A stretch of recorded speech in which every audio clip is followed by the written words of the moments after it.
what is something you should not be afraid of? Rejection and embarrassment. It will happen to you, in some form or another. It's best to experience it, come through it, and realize it doesn't kill you. I wish I could go back to younger me and show them the truth. It would have felt like a superpower back then when fear or rejection loomed in my mind and hamstrung me. Snakes. Be respectful of them. They're important to ecosystems and most of them are gentler and more shy than you think. A vast majority of snakes in the world, around 85%, are harmless and non-venomous. They're just existing, like you, and don't deserve to die because you don't understand them or you fear them. Leave them alone and admire their beauty. Raising awareness for mental health disorders in person, online or with close friends. I know I'll either get no real response or supportive responses, but with strangers and family members it's weirdly hard. Now that I'm here, derealization and depersonalization are both very common mental disorders yet almost unknown to everyone. If you're feeling very spacey all of the time, like you or the world around you isn't real, please go to a medical professional and get yourself checked.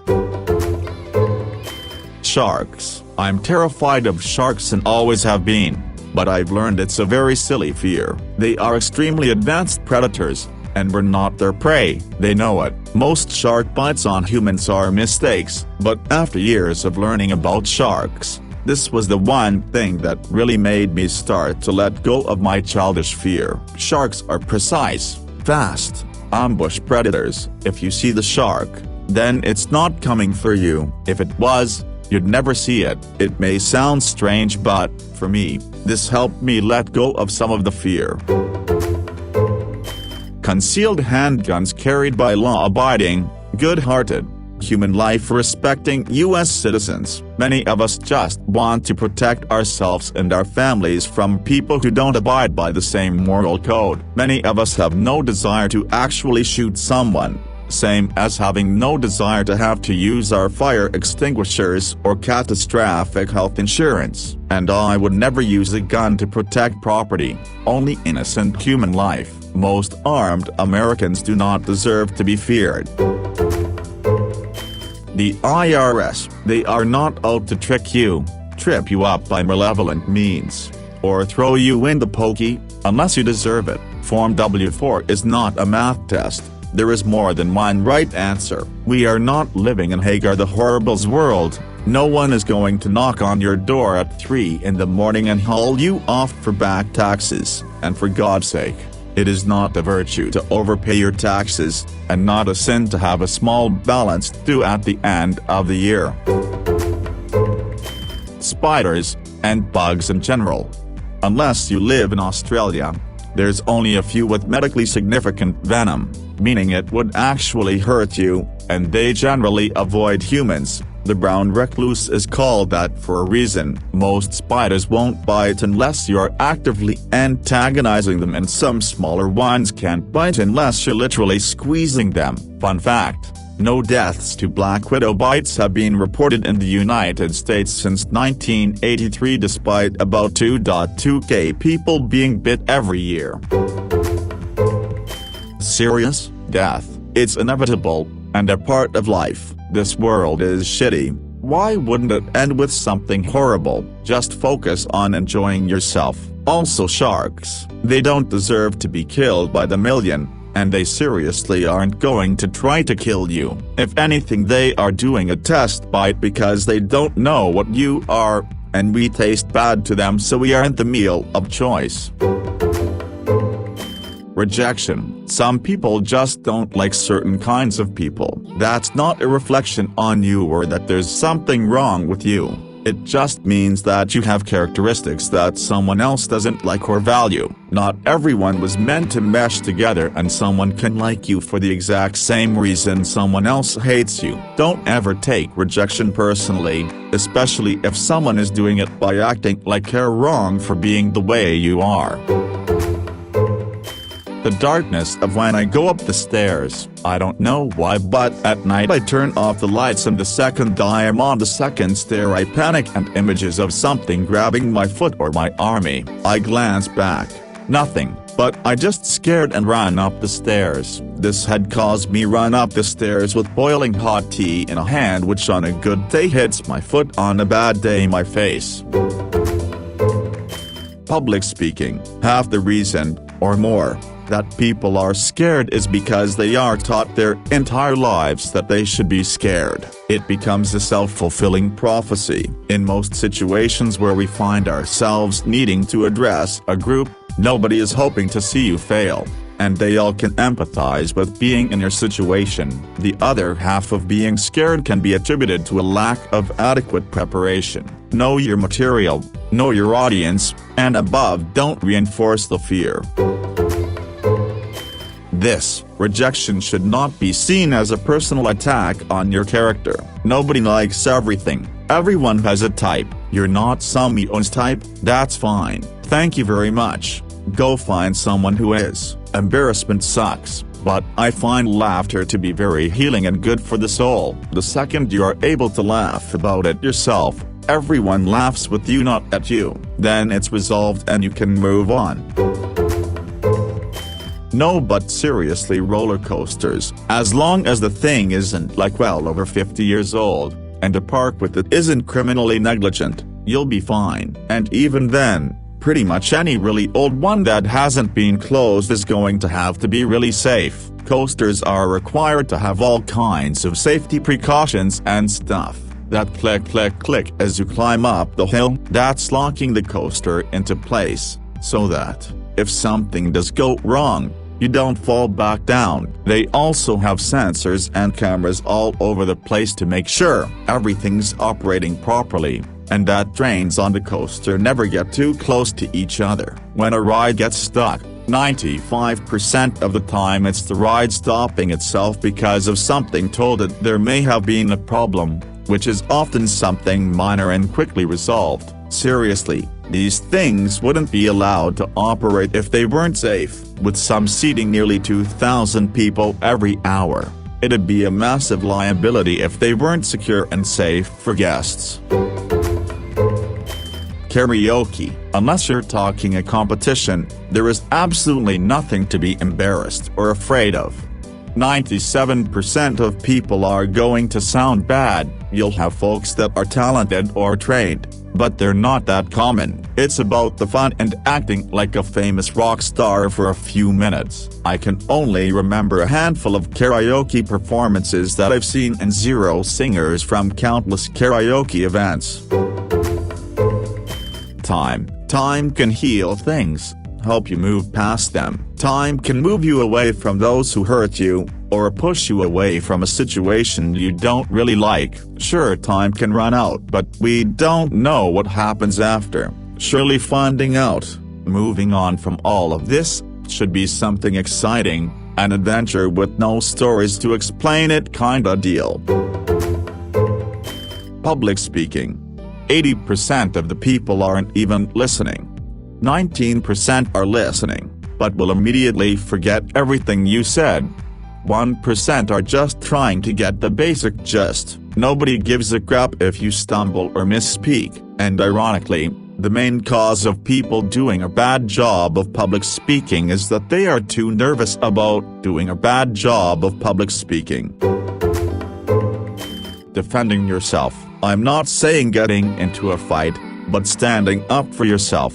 I've been in a few fights, not good ones. They weren't like TV, and I was sore after. I stay away from them as much as I can, and I do because I'm an adult and there's no need for fighting. There are times when you have to stand up for yourself, and unfortunately sometimes it's in the physical form. Even though I have been sore and hurt sometimes, it's nothing compared to being afraid. Fear can paralyze you in so many different ways. I've been bullied and I'd rather get into the 10 fights than live a day in fear. Making a mistake, and then taking ownership of it. I found that if when I make a mistake, Right after I fixed that error, if I reported it and took full responsibility with no equivocation, people respected me for it. Another important thing is to not forget or put your mistakes out of mind. It's important to use those mistakes to improve. When I screw up, I dissect the issue and work out not only what I messed up along with how I messed up. I find the most important element of all, why I messed up. I use that information to make changes so I don't repeat those mistakes. Getting pushed into a higher tax bracket. Getting a raise might move you into a higher marginal tax bracket, but it won't result in a lower net income. I don't know where this myth came from. I can't think of one reason why being paid more would lower your net income, unless you're making it illegally. Future. I am an overthinker and too calculative of every move I make. Every person I speak so that my future is safe. I want everything to go as planned. I hate being in the wait and seeing how life unfolds, and one small change in the cycle than how I planned, I go down.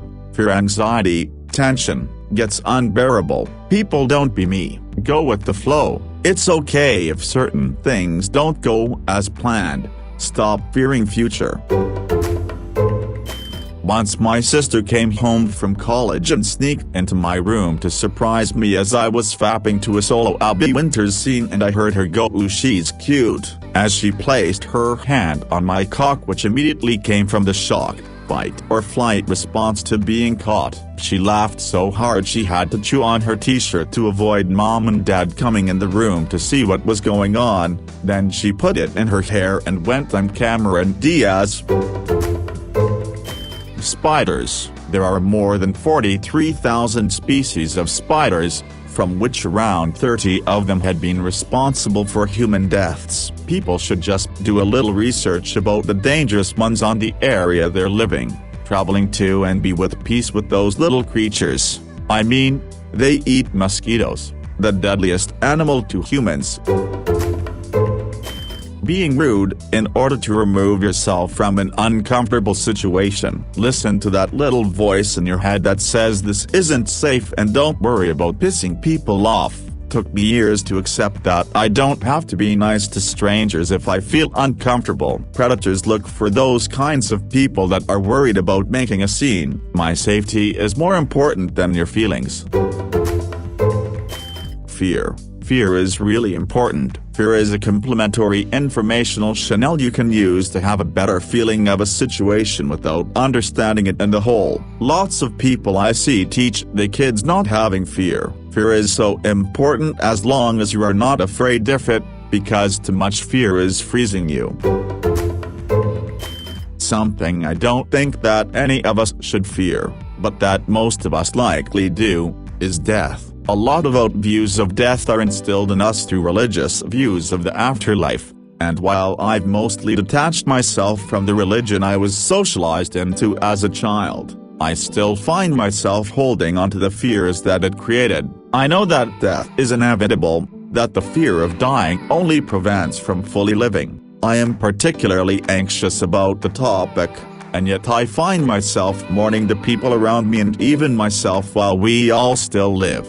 Haunted by paranoia that I should stumble upon a corpse, and worse, that I will recognize that corpse. It's all very silly to me. Everything dies, nothing escapes death, and perhaps if I had not been taught to fear it, I may not have such beef with it, and sometimes I get a little sad about that. Recently, videos from death doulas have been coming into my feed on TikTok, and some user by the name of Satan's Little Sister almost entirely absolved my death anxiety, if only for a moment. It was in response to a comment from another user with death anxiety, and it said, "Think of it this way, you didn't exist before you were born, and you were okay." And that relieved so much unnecessary distress about the concept of blank nothingness in comparison to this idea of either a vibrant afterlife or a miserable one. The most well-known predators like great white sharks or lions in the wild. If you encounter one, have an appropriate fear and leave.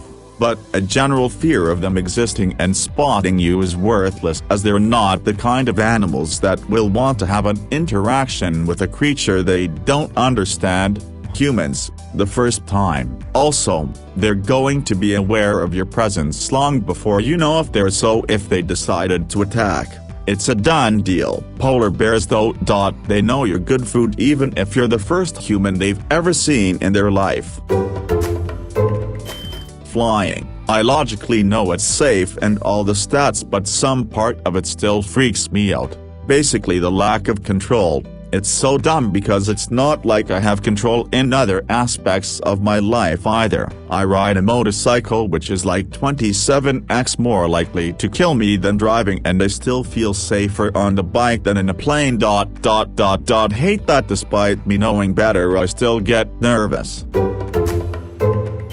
Failure. Most of the failure people fear is not even that. It's just part of the trial and error of every process. If someone bought Frosted Flakes and didn't like it, they wouldn't consider themselves a human failure for buying it. They just know they probably don't like cereals that sweet, or cornflakes, and get something else the next time. The goal is to get something you like for breakfast, not eat Frosted Flakes. If you ask someone out and they say no, if you apply for a job and don't get it, or have a job and don't do well at it, if you don't get a good grade on an exam or even in the whole course, if you don't get into your dream school, these are all the Frosted Flakes. The goal is to date someone you like, and likes you back, to get a job, to get a good education, etc. That's the breakfast. Eyes on the prize.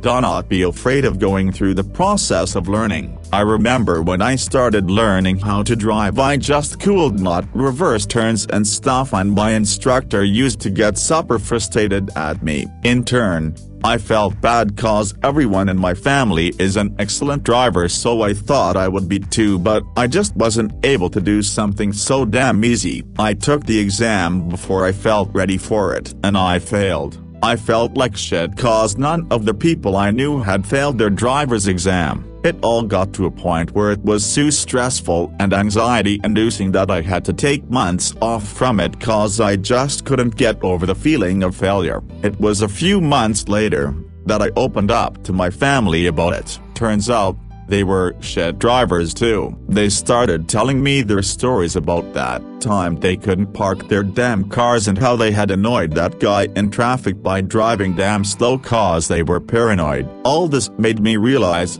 how much of what I was feeling was all because of stuff I had made up in my head. I was the only one putting uncalled for pressure on myself, so I got back to it. This time around I felt strangely more confident in my ability. It took time, focus and practice, and I was finally able to pass my exam. My takeaway from this experience was, most times we put way too much pressure on ourselves while learning something for the first time. Give yourself time. Be confident, you're learning. Hence, making mistakes is okay. This incident really influenced me a lot. Death. I'm not saying we should chase it or end your life or something, but every single one of us will meet death one day, and that day could be seconds from now to decades. It's simply fate and reality. We should not fear it but address it with reason and forethought. To quote the movie Fight Club, "No, not fear, that you will die one day." People deal with the idea of not existing in very interesting ways. Many face it with fear and turn to religion, refusing to believe they will simply no longer be. Most fall to their ego and begin build some sort of legacy. If you really want to know yourself, study your own reaction to this fate and reality. If you don't know what you deem most important for your life, realistically and honestly address the idea of your own mortality. What the random people in stores or around on vacations think of you. There is a great deal of freedom that comes with not giving a fuck about what randos think of you when you're out. Sing in public, dance, just have fun and forget about everyone else. Too many people are scared to be themselves.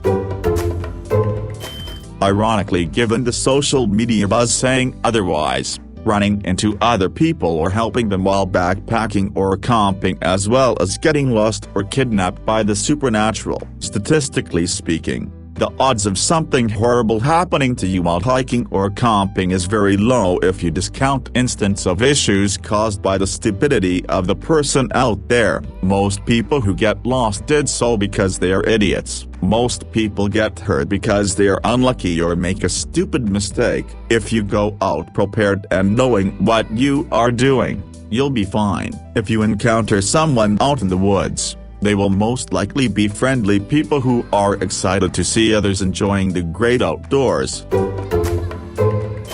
Bugs, most of them anyway, and depending where you live. Also snakes, spiders, etc. Again, depending where you live. Even most stinging insects can be safely handled. Do a bit of research, and be cautious. But don't be scared of these traditional fears just because they're icky. The really dangerous ones are easily identifiable. Disclaimer: this post doesn't apply to Australians or people in most hot climates.